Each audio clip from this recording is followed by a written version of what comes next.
Assalamualaikum warahmatullahi wabarakatuh. Yang mulia dan pengerusi majlis, yang adil lagi bijaksana, barisan hakim, guru-guru pengiring dan rakan-rakan sekalian. Dalam surah Al-Kahfi, Allah Subhanahu wa taala memperkenalkan seorang tokoh agung zaman silam yang digelar Zulkarnain, yang sehingga kini menjadi misteri kepada manusia. Penyelidik terus mencari siapakah tokoh itu dalam sejarah silam dan banyak kajian serta penyelidikan arkeologi dijalankan bagi merungkai teka-teki itu. Akan tetapi, selepas ratusan tahun berusaha, masih tiada jawapan pasti dikemukakan, menyebabkan identiti dan hampir keseluruhan sejarah hidup Zulkarnain kekal misteri. Hanya sedikit saja kisah Zulkarnain yang diceritakan di dalam Al-Quran, iaitu menerusi surah Al-Kahfi. A'udzubillahi minasyaitonirrajim. Bismillahirrahmanirrahim. Wa yas'alunaka 'an Dzulqarnain. Qul sa'atlu 'alaikum minhu dzikra. Yang bermaksud, mereka akan bertanya kepada Muhammad mengenai Zulkarnain.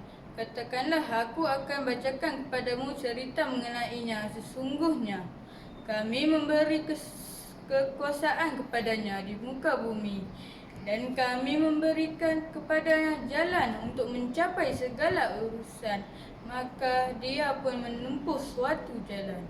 Wahai kawan-kawan semua, peranan Zulkarnain besar. Walaupun tidak banyak sejarah hidup tokoh itu diketahui, secebis kisah berkenaan sudah menjelaskan bahawa peranan Zulkarnain di muka bumi ini amat besar sekali. Beliau bertanggungjawab membina tembok menghalang Ya'juj dan Ma'juj mendatangkan angkara kepada manusia.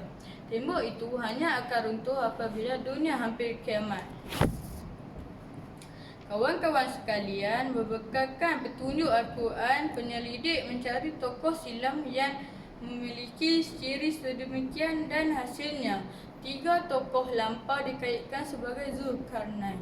Iskandar yang dilahirkan sekitar tahun 356 sebelum Masihi ialah pemerintah Macedonia yang menyatukan negeri di Yunani selepas kerajaan itu diwarisi daripada bapanya.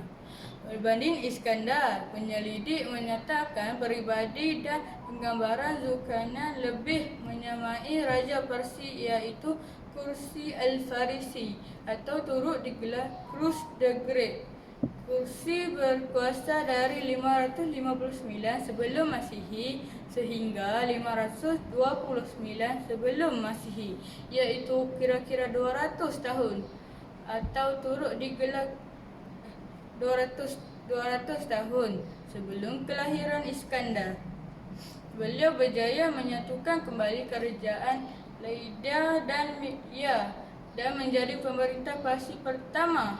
Penggambaran kursi turut bertepatan dengan faktor geografi. Surah Al-Kahfi terdapat lokasi penggambaraan pemerintah Parsi, iaitu menyerupai lokasi tembok Ya'juj dan Ma'juj.